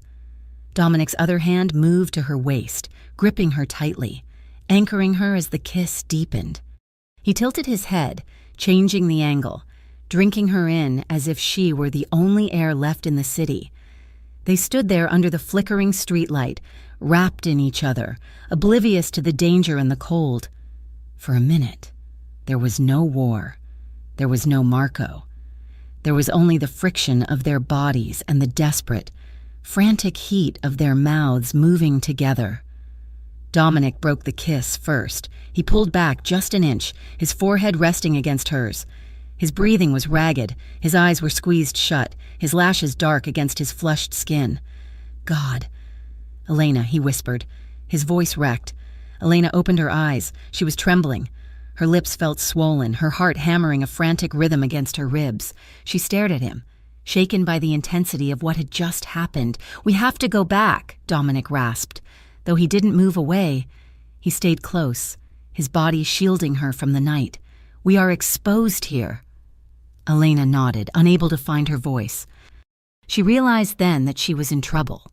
Deep, terrible trouble. She wasn't just falling for him, she had already fallen. The drive back to the safe house was silent, the air inside the car thick with unsaid words. When they arrived, Nate was waiting for them by the back entrance. He looked grim. He held a thick manila envelope in his hand. "We need to talk," Nate said, glancing between Dominic and Elena. Inside, they went up to the apartment. Dominic locked the door, the heavy click of the deadbolt echoing in the quiet room. He took off his jacket, his movements stiff, and turned to Nate. "What do you have?" Dominic asked. Nate tossed the envelope onto the kitchen table. It slid across the wood and stopped in front of Elena. "We hacked Marco's financials," Nate said. "We found a recurring payment to a shell company. We traced the company back to a ghost account. It belongs to a cop." Dominic's eyes narrowed. "Who?" Nate looked at Elena, his expression apologetic. "Detective Ethan Cole." Elena felt the blood drain from her face. She reached out and opened the envelope with numb fingers. Inside were bank statements and printed emails. Subject: the ward girl. Body: she's asking questions again. I tried to warn her off at the station, but she is persistent. Do you want me to bring her in on a trumped-up charge to keep her on ice? Elena stared at the words. The letters swam before her eyes. Ethan, her ex-boyfriend, the man who had looked her in the eye in the precinct hallway and promised to help her. The man who had told her to go home and lock her door. "He wasn't trying to protect me," Elena whispered, her voice hollow. "He was keeping tabs on me for Marco." She felt a wave of nausea, The betrayal cut deeper than she expected. Ethan had been part of her life before. He was supposed to be one of the good guys. Dominic walked around the table. He saw the look on her face, the devastation, the sudden feeling of being completely alone in the world. He didn't say, "I told you so." He didn't ask for details. He pulled a chair out and sat next to her. He took her hand, the one that was trembling on top of the damning papers. His hand was large and warm, swallowing hers completely. He reached her, Dominic said quietly, his thumb stroking slow, soothing circles on the back of her hand. "But he won't touch you. I promise you. Elena, Ethan Cole will never come near you again." Elena looked at their joined hands. Dominic's touch was the only steady thing in a world that was rapidly crumbling under her feet. She leaned into him, just slightly, her shoulder brushing his arm. Before she could answer, Dominic's phone buzzed. It was a harsh, jarring sound. He pulled it out. He read the text message, and the softness vanished from his face instantly. His expression turned into stone. "What is it?" Elena asked, fear spiking in her chest. Dominic stood up. He walked to the window, staring out at the dark street. "They hit the warehouse in the South District," he said, his voice devoid of inflection. "My men. 4 of them are dead." Nate swore softly. "They left a message." Dominic continued. "Painted on the wall in red. Step aside. Nephew." The room went silent. Elena looked at Dominic's back. She saw the tension in his shoulders, the way he held himself like a man preparing for a firing squad. "This isn't business anymore," Dominic said, turning around. He looked at Elena, his eyes burning with a terrifying resolve. "Marco knows I won't strike first because he is family. He's banking on my guilt. He's banking on me being the boy he raised." He walked back to the table. He placed his hands flat on the wood and leaned down, looking directly at Elena. "He's wrong," Dominic said. "I'm not going to run anymore. Elena," he told her, "I am not going to hide you in attics and basements while he picks my life apart. I am going to end this." Elena stood up. She faced him. "What are you going to do?" she asked. "I am going to take the offensive," Dominic said. "I am going to burn his network down, piece by piece, and when I am done, when he has nothing left, I am going to make sure you never have to look over your shoulder again." He reached out and tucked a strand of hair behind her ear. His touch was gentle, but his eyes were full of war. "I want you to have a life," he whispered. "A real life. One that doesn't involve locks and guards and fear." Elena looked at him. She thought about the apartment above the bookstore. She thought about the burned eggs. She thought about the kiss in the parking lot, the way his body felt against hers, the way he looked at her as if she were the only thing that mattered. She realized then that a normal life, a life without him, was no longer something she wanted. It would be empty, it would be safe, and it would be cold. "I don't want a life that doesn't include you," Elena said. The admission hung in the air. Dominic went still. He looked at her with a mixture of shock and raw hope. "Elena," he started. "Don't promise me a future where you are not there," she said fiercely. "If we are going to fight him, we fight him, but we do it so we can be together, not so you can send me away." Dominic stared at her for a long moment. Then he nodded, a slow, solemn nod. "Okay," he said. "Together." He turned to Nate. "Get the car," Dominic ordered. "We are moving. We are going to the cabin, and then we are going to war." The cabin sat at the end of a long, winding dirt road that disappeared into the dense pine forests 2 hours north of Harborview. It was a Rinaldi family property, bought decades ago under a shell corporation that not even Marco knew the details of, or so Dominic hoped. The structure was rough-hewn timber and stone, overlooking a lake that looked like a sheet of black glass under the moonlight. Inside, the air smelled of cedar, wood smoke, and the metallic tang of gun oil. Dominic had moved Elena here immediately after the ambush in the alley. For 2 days, they had existed in a state of high-alert purgatory. The silence of the woods was unnerving compared to the constant thrum of the city. Every creak of the settling floorboards sounded like a footstep. Every rustle of wind in the pines sounded like a whispered threat. The cabin was small, forcing an intimacy that neither of them knew how to navigate. They moved around each other in the kitchenette and the main living area, a constant dance of avoidance and magnetic pull. Dominic spent most of his time on the radio with Nate, who was holding down the fort in the city, or cleaning his weapons with a methodical, terrifying focus. Elena spent her time watching him, the image of him shielding her body with his own in the alleyway replaying on a loop in her mind. On the third evening, the atmosphere shifted from tense to suffocating. Dominic had been on a secure line with Nate for over an hour. Elena watched from the kitchen as Dominic's posture, usually rigid and commanding, began to slump. He ran a hand down his face, gripping his jaw as if trying to physically hold himself together. He ended the call without a goodbye, tossing the burner phone onto the couch cushions before walking out onto the porch. Elena hesitated. She looked at the closed door, then at the darkness outside. She knew she should give him space. She knew he was a man at war, but the silence stretching between them felt more dangerous than anything waiting in the woods. She opened the door and stepped out. The night air was crisp, biting at her skin through her sweater. Dominic was standing at the railing, leaning heavily on his hands, staring out at the black water of the lake. His shoulders were tight, the muscles in his back visible even through his dark Henley shirt. "Bad news?" Elena asked softly. Dominic didn't turn around. "We lost the unions," he said, his voice sounding like gravel grinding together. Marco flipped the port stewards. "They are refusing to offload any cargo that doesn't come with his seal. And 3 of my capos, men I have known since I was a boy, men who ate at my mother's table, just pledged loyalty to him." He let out a short, bitter laugh. "It is a domino effect, Elena. Once they smell blood in the water, the sharks don't care who fed them yesterday. They just eat." Elena stepped closer. She could feel the heat radiating off him, a mix of anger and a deep, crushing exhaustion. She reached out, her fingers brushing lightly against his bicep. The muscle was rock hard, tense with the urge to hit something. She didn't pull away. Instead, she slid her hand down the length of his arm until her fingers found his hand. She entwined her fingers with his, squeezing tight. Dominic went still. He looked down at their joined hands, then slowly turned his head to look at her. His eyes were dark pools of turmoil. "I wanted out," he confessed.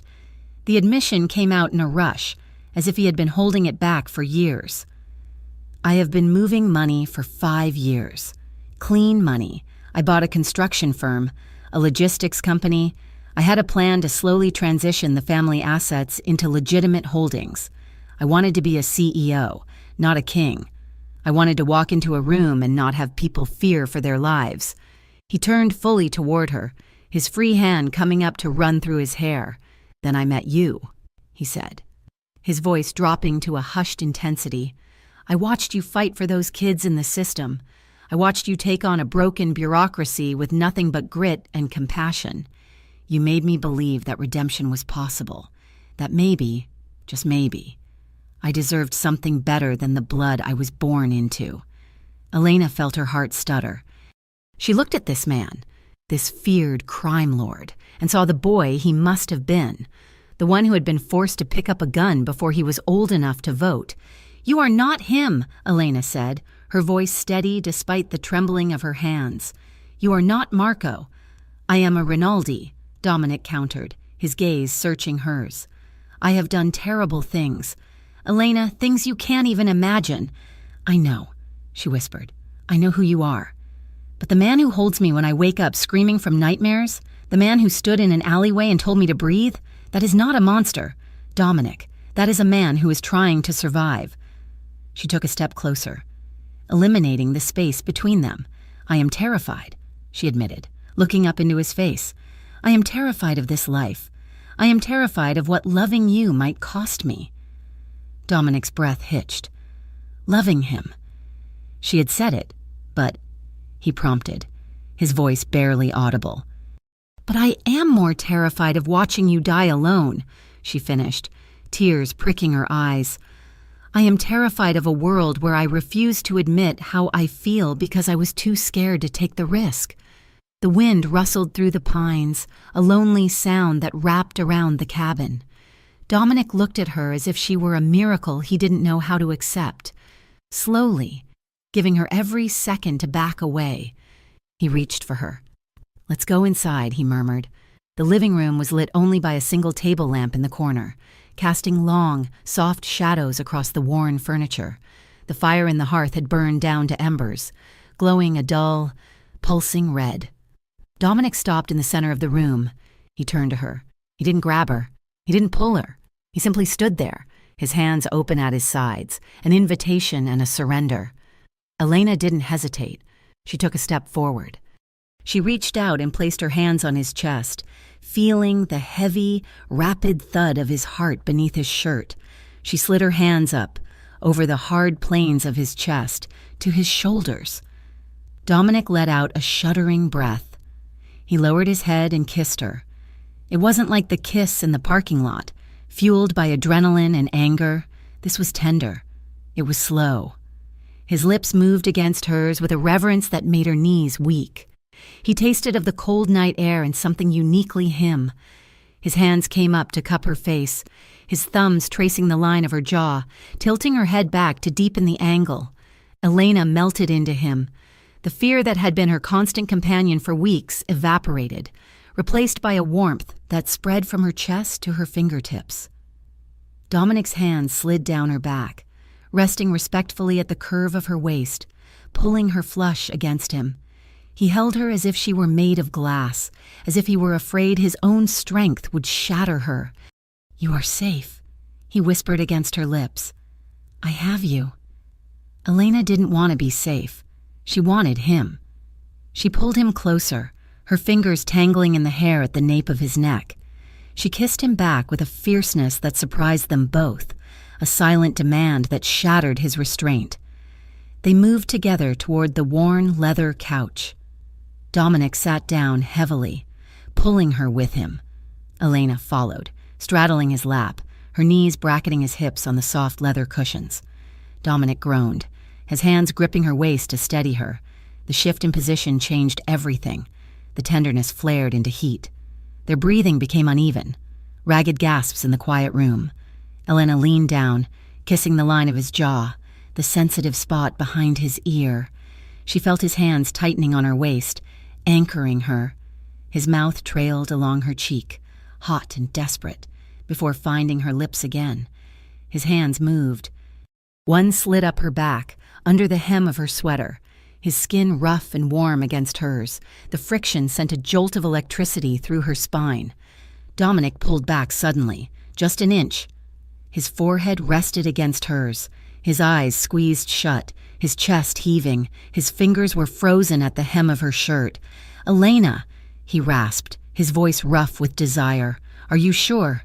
If we do this, there is no going back. I won't be able to let you go." Elena looked at him.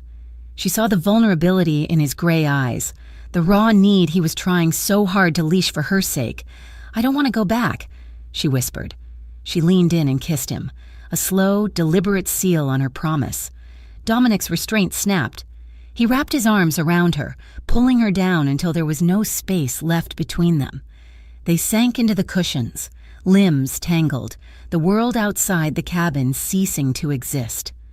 There was only the firelight, the sound of their breathing, and the desperate, affirming heat of two people who had finally found their home in the middle of a war. The morning did not break with sunlight. It broke with the crack of a rifle. Elena was asleep, her head resting on Dominic's chest, the blanket tangled around their legs. The sound tore through the peace of the cabin like a physical blow. Crack, smash. The window above the sink shattered, spraying glass across the kitchen floor. Dominic was moving before Elena's eyes were fully open. He rolled off the couch, dragging her with him onto the floor. "Stay down," he roared. A cylindrical object clattered onto the wooden porch outside, followed by a hiss. Thick gray smoke began to curl under the door frame. Smoke grenades, Dominic shouted, crawling toward his duffel bag near the fireplace. He pulled out a handgun and an assault rifle. They are flushing us out. Elena scrambled on her hands and knees, her heart hammering so hard she thought it would burst. The peaceful silence of the woods had been replaced by chaos. More shots rang out, splintering the wood of the front door. Dominic tossed her the handgun.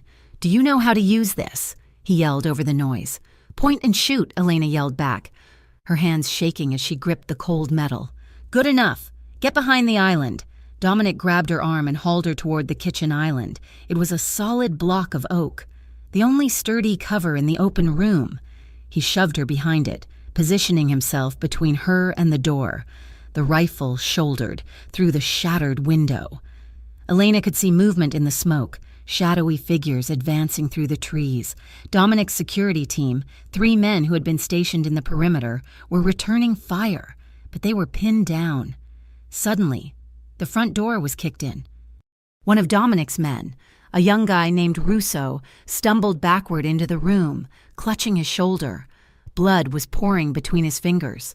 He collapsed near the entryway, his weapon sliding across the floor. "Man down," Dominic shouted, leaning out from cover to fire a burst of rounds at the doorway, forcing the attackers back. Russo was exposed. If they came through the door again, he was dead. Elena didn't think. She looked at Dominic, who was suppressing the entry, then at the heavy oak dresser standing against the wall a few feet away from the door. "Cover me!" Elena screamed. "Elena, no!" Dominic yelled, but she was already moving. She stayed low, crawling across the floorboards as bullets chewed up the wood around her. She reached Russo, grabbing him by his good arm. "Move," she gritted out, dragging him with all her strength toward the corner. She didn't stop there. She grabbed the edge of the heavy dresser. Adrenaline flooded her system, giving her strength she didn't know she possessed. She shoved it. The wood scraped loudly against the floor. She wedged it diagonally against the door frame, creating a barricade that narrowed the fatal funnel of the entryway. "Get back!" Dominic roared, firing another volley. Elena scrambled back to the island, panting, her hands covered in dust and Russo's blood. Dominic looked at her, his eyes wide with a mixture of terror and awe. "You are crazy," he breathed. "I am learning," she gasped. Outside, the gunfire intensified, then suddenly stopped. The sound of engines roaring to life echoed through the trees. "They are pulling back," one of the men shouted from outside. Dominic didn't lower his weapon. He waited, listening. The sound of tires fading into the distance confirmed it. He stood up slowly, keeping the rifle trained on the door. "Clear the perimeter," he ordered his team. Elena slumped against the kitchen island, the handgun slipping from her fingers. The cabin was ruined. Glass was everywhere. The smell of gunpowder was choking. Dominic walked over to her. He dropped to his knees, pulling her into his arms. He buried his face in her neck, his whole body shaking. "I thought I lost you," he whispered into her hair. "I thought I lost you." Elena held on to him, staring at the shattered window. "Why did they leave?" she asked, her voice trembling. "They had us pinned. They could have burned the place down." Dominic pulled back. His face was hard, the tenderness of the previous night replaced by the cold calculation of the king. He walked to the window and looked out at the burning remains of their getaway car. "Because he doesn't want to kill me in secret," Dominic said, his voice deadly quiet. He turned back to Elena. "Marco wants a show. He wants to drag me out into the street and execute me in front of the whole city. He wants to prove that the Rinaldi name belongs to the ruthless. If he kills me here, I am a martyr. If he breaks me in public, I am a warning." He looked around the destroyed cabin, at the blood on the floor, at the fear in Elena's eyes. "We can't stay here," Dominic said, "and we can't run anymore." He walked over to his duffel bag and began packing with efficient, jerky movements. "What are we doing?" Elena asked, standing up on shaky legs. "I am going back," Dominic said. "Back to the city?" Elena asked, horrified. "That is suicide. That is exactly what he wants." "No," Dominic said, zipping the bag. "I am not going back to fight him on the street. I am going to the federal building." Elena froze. "The feds? I have the drive," Dominic said, tapping his chest pocket. "I have 10 years of ledgers. I have the names of every corrupt cop, every judge on the payroll, and every shell company Marco uses, including the ones implicated in the trafficking rings I tried to shut down. You are going to turn state's evidence, Elena whispered. Dominic, they will put you in prison. For years. It is the only way, Dominic said, walking over to her. If I hand over the evidence, I can negotiate a deal. I can trade my freedom for yours. I can demand witness protection for you as part of the package. No! Elena grabbed his jacket, gripping the leather with both hands. No! I don't want protection if it means you are in a cage. We can find another way. We can leave the country. We would never make it to the airport, Dominic said sadly.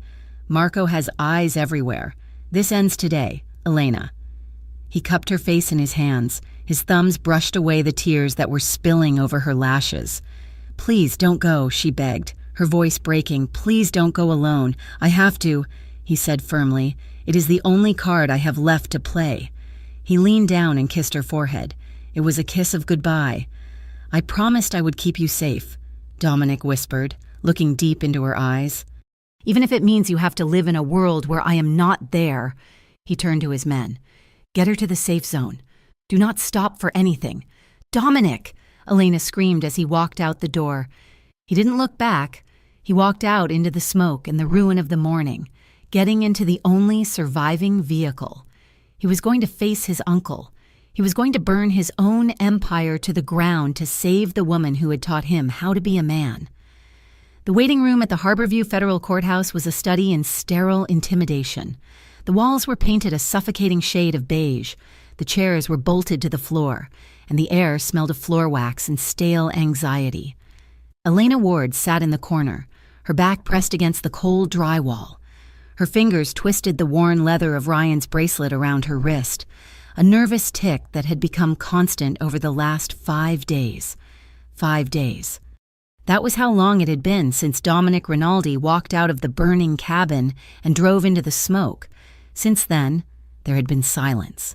The federal agents who had picked her up at the rendezvous point had been professional but tight-lipped. They told her that Dominic was a person of interest, that there was an active manhunt, but they would not confirm if he was alive or dead. You are safe here. Miss Ward, the lead agent, a man named Reynolds, had told her. We have a full detail on the building. You just need to give your statement to the grand jury, and then we will discuss witness protection relocation. Elena looked at the door. It didn't close all the way. The latch was misaligned, leaving a 1/4-inch gap that let in the murmur of the hallway. Dominic had taught her to look for the cracks. In the weeks she had spent in his orbit, he had rewired her brain. He taught her to check exits. He taught her that security was an illusion created by people who had never been hunted. She looked at the ceiling vent. It was screwed tight. She looked at the windows, bulletproof glass, but the view looked out onto a blind alley where a sniper could easily set up if they knew the schedule. She wasn't paranoid. She was educated. We are ready for you, Reynolds said, opening the door. 2 marshals will escort you to the rear entrance to avoid the press out front. Elena stood up. Her legs felt heavy. She walked into the hallway, flanked by 2 large men in windbreakers with U.S. Marshal printed on the back in yellow block letters. They moved with a heavy, aggressive gait that didn't match the disciplined precision of the agents she had met earlier. They led her toward the elevators, but instead of going up to the courtroom, the man on her left pressed the button for the sub-basement, maintenance access. The man grunted when he saw Elena's look. Safer route. The doors slid shut, sealing them in a metal box. As the elevator descended, Elena stared at the reflection in the brushed steel doors. She looked at the man standing to her right. He was adjusting his cuffs. As his sleeve rode up, she saw ink on the inside of his wrist. It was faint, old and partially faded, but she recognized the shape. It was a dagger wrapped in a vine. Nate had shown her a photo of that symbol weeks ago. It wasn't a federal insignia. It was a prison tat specific to the crew that ran enforcement for Marco Rinaldi in the 90s.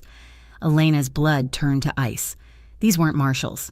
3 levels below, in the damp, echoing concrete cavern of the parking garage, Dominic Rinaldi leaned against a pillar.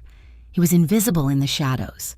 He wore a nondescript Navy maintenance jacket and a baseball cap pulled low over his eyes. Under the jacket, his shirt was taped tightly against his side, but the blood was already seeping through the gauze, sticky and hot. The bullet from the cabin fight had grazed his ribs, and the infection was setting in, making his skin burn with fever. He ignored the pain. He had been ignoring it for 5 days. He raised his binoculars, scanning the entrance to the service elevators. He saw the doors open. He saw Elena. She looked pale, terrified, and small between the 2 men flanking her. Dominic focused the lenses on the man to her right. He saw the way the man held his weapon, loose, unprofessional. He saw the tattoo. "Got you," Dominic whispered, his voice a raw scrape against his throat. He touched the earpiece hidden in his ear. "Nate, they are moving her to the sub-basement corridor. It is a trap." Nate's voice came back, crackling with static. "I am 10 seconds out. I will block the east exit. Do not engage unless you have to. Dom, you are in no condition to fight. I am not letting them take her," Dominic replied. He dropped the binoculars and moved. He didn't run. Running drew attention. He moved with a swift, silent purpose, slipping through the rows of parked cars like smoke. He reached the stairwell door and slipped inside, taking the concrete steps 2 at a time, the pain in his side flaring white-hot with every impact. The elevator doors opened onto a long, dim utility corridor. Pipes ran along the ceiling, dripping condensation onto the gray concrete floor. The lights overhead flickered with a nauseating buzz. "Keep moving," the fake marshal growled, shoving Elena forward.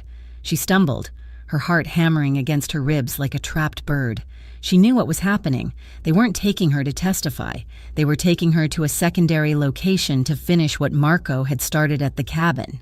She looked for a weapon, a fire extinguisher, a loose pipe, anything. "There is a car waiting at the loading dock," the other man said into a radio. "We have the package." Elena stopped. "Move!" The man barked, grabbing her arm. "No," Elena said. The man sneered. He pulled a gun from his waistband, not a service weapon, but a snub-nosed revolver. "I said move, bitch, or I will drag you." The metal service door at the far end of the hallway slammed open. The sound echoed like a thunderclap. Both men spun around, raising their weapons. A figure stepped out of the darkness. Dominic looked like a wraith. His face was pale, covered in days of stubble. His jacket was unzipped, revealing the dark stain spreading across his side. He held a pistol in his right hand, but he didn't raise it. He just stood there, blocking the path, his breath coming in ragged clouds in the cold air. "Let her go," Dominic said. His voice was quiet, but it carried the weight of a tombstone. The fake marshals hesitated. They knew who he was, even wounded, even alone. Dominic Rinaldi was a legend in the streets of Harborview. He was the silent king. "Dominic?" Elena breathed. She stared at him. She'd convinced herself he was dead. She had spent 5 nights mourning him. And now, here he was, bleeding, feverish, and standing between her and hell. "He is alone," the man holding Elena shouted, his bravado cracking. "Drop the gun, Rinaldi, or I put a bullet in her spine." Dominic's eyes flickered to Elena.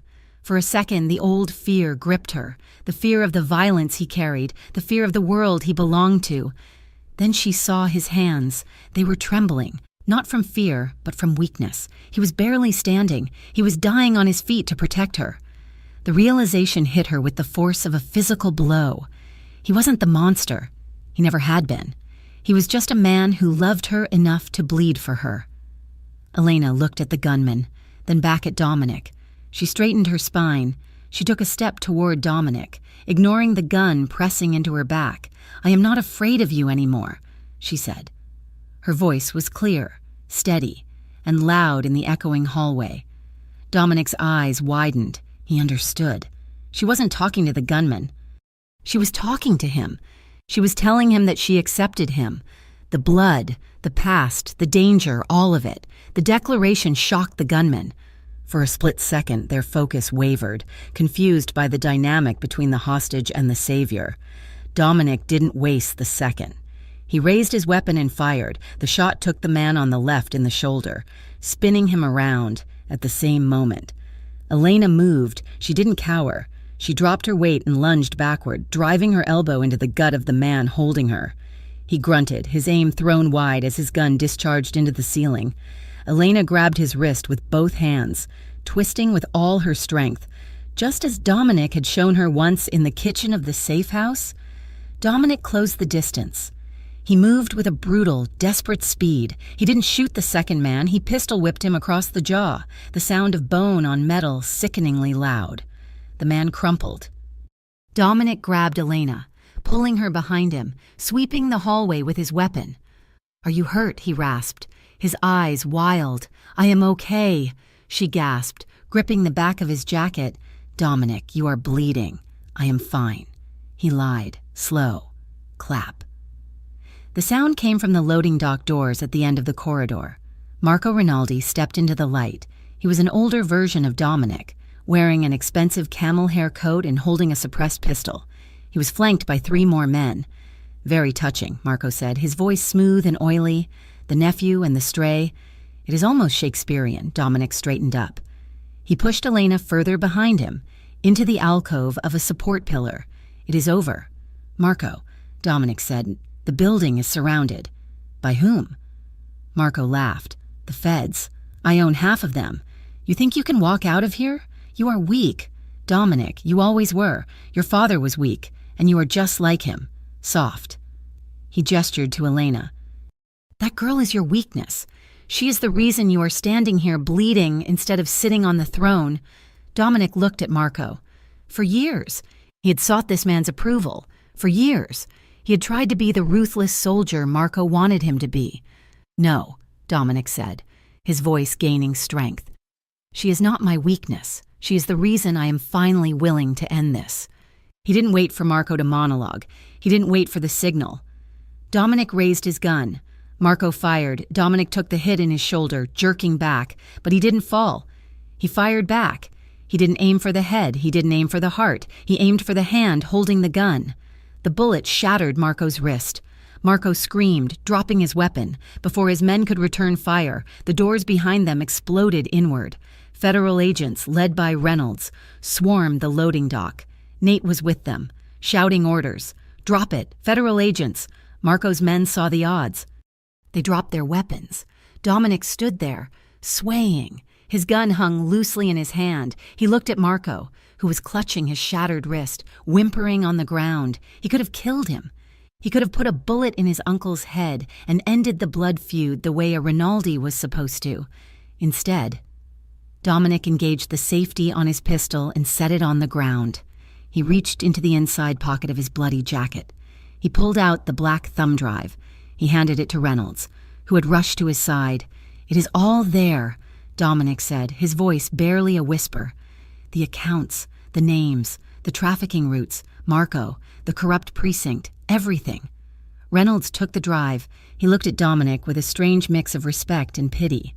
"You know what this means?" "Rinaldi?" Reynolds asked. "Even with this, you are going away." "I know," Dominic said. He turned to Elena. She was crying silently. She stepped out from the alcove and reached for him. "Dominic," she sobbed. He managed a weak smile.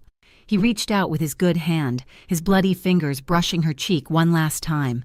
"I promised," he whispered, "a world where you don't have to look over your shoulder."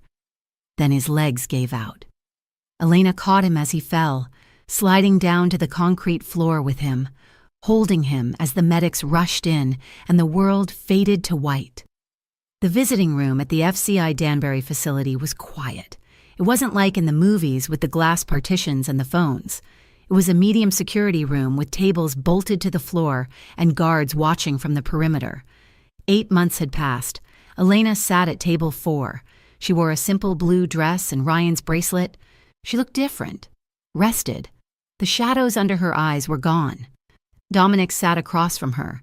He wore a beige jumpsuit. He looked thinner, the sharp angles of his face more pronounced, but the tension that used to radiate off him was gone. The weight of the crown had been lifted. He placed his hands on the table. They were rough, calloused from working in the prison shop, but gentle. Elena reached out and covered them with hers. "How are you?" she asked. "I am surviving." Dominic said. His voice was soft. He looked at her with a hunger he tried to hide. Nate tells me the community center is open. It is. Elena smiled. We cut the ribbon last week. The grant money from the seized Rinaldi assets came through. We have 20 kids enrolled in the after-school program already. It is good work. Dominic's eyes crinkled at the corners. That is good. That is really good. He ran his thumb over her knuckles. 3 years, he said. With good behavior. Maybe 2. I can wait, Elena said immediately. Dominic pulled his hand back slightly. Elena, you don't have to. You have a life now. You are free. You don't need to be tied to a convict. Elena reached across the table. She grabbed his hand again, holding it tight. I am not tied to a convict, she said firmly. I am tied to the man who saved my life. I am tied to the man who burned down his own kingdom to keep me safe. She leaned forward, lowering her voice. I am not afraid of the time. Dominic, I am not going anywhere. Dominic looked at her. He took a deep breath, and for the first time in his life, he let himself believe in a future that didn't involve violence. Okay, he whispered. Okay. 2 years and 4 months later, the heavy steel gates of the facility buzzed and slid open. It was a bright, crisp autumn morning. The leaves on the trees lining the road were turning brilliant shades of gold and crimson. Elena stood by her car. She was wearing a heavy wool coat against the chill, her hands buried deep in her pockets. Her heart was hammering a frantic rhythm against her ribs, faster than it had ever beaten during the gunfights or the chases. A figure walked out of the gate. Dominic carried a single duffel bag. He wore jeans and a plain black jacket. He squinted against the sunlight, looking around uncertainly.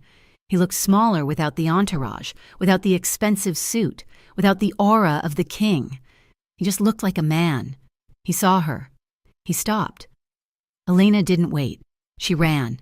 She crossed the distance between them and launched herself at him. Dominic dropped the bag and caught her, the impact knocking the wind out of him. He buried his face in her neck, his arms wrapping around her so tightly it hurt. They stood there for a long time, just holding on, breathing each other in.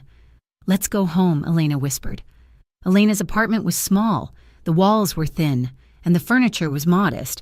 It was a far cry from the penthouse or the lakeside cabin, but it was warm. They walked in, shutting the door on the world outside. Dominic stood in the center of the living room, looking around as if he were afraid to touch anything, as if his presence might stain the purity of her life. He looked at the photos on the mantel, Ryan, her friends, the kids at the center. I don't know how to do this, he admitted, his voice vulnerable. I don't know how to be just Dominic. Elena walked over to him. She stood in front of him, reaching up to unzip his jacket. She peeled it off his shoulders and tossed it onto the chair. You just have to be here, she said. She placed her hand over his heart. She could feel it beating, strong, steady, alive. Are you sure? Dominic asked, searching her eyes. I am an ex-con. Elena, I have nothing to give you. The money is gone. The power is gone. I never wanted the money, Elena said, and I hated the power. She slid her hand up to cup his cheek, her thumb tracing the faint white line of the scar near his mouth. I wanted you. Dominic let out a ragged breath. He leaned into her touch, his eyes fluttering shut. He wrapped his arms around her waist, pulling her flush against him. The movement was familiar, a muscle memory of comfort and desire that had survived the years of separation. Elena moved into his arms, lifting her face to his. He kissed her. It wasn't desperate like the rain, and it wasn't terrified like the cabin. It was slow. It was a promise kept. It was the taste of a second chance. They sank onto the small beige couch, limbs tangling together. Dominic pulled her into his lap, burying his face in the curve of her neck, breathing in the scent of her, vanilla and peace. Elena rested her head on his shoulder. Her hand splayed over his chest. She looked out the window at the city of Harborview. The sun was setting, painting the skyline in soft hues of orange and pink. The shadows were lengthening, but they didn't look dangerous anymore. I am not afraid, she whispered into the silence, her lips brushing the pulse point on his neck. Dominic tightened his hold on her, finally letting the last of the tension leave his body. Not of you, she continued softly, not of love, and not of the future. Dominic Rinaldi, the man who had once waited in the shadows to protect her, lifted his head. He looked at her, and for the first time, his eyes were completely clear. He kissed her forehead, settling back against the cushions, finally stepping fully into the light beside her. "Thank you so much for listening to this story. I'm not afraid of you anymore," she said. Mafia boss waited in the shadows to protect her. "I hope you enjoyed the journey of Elena and Dominic as much as I enjoyed writing it for you. I would love to hear from you. Please leave a comment down below letting me know where in the world you are listening from.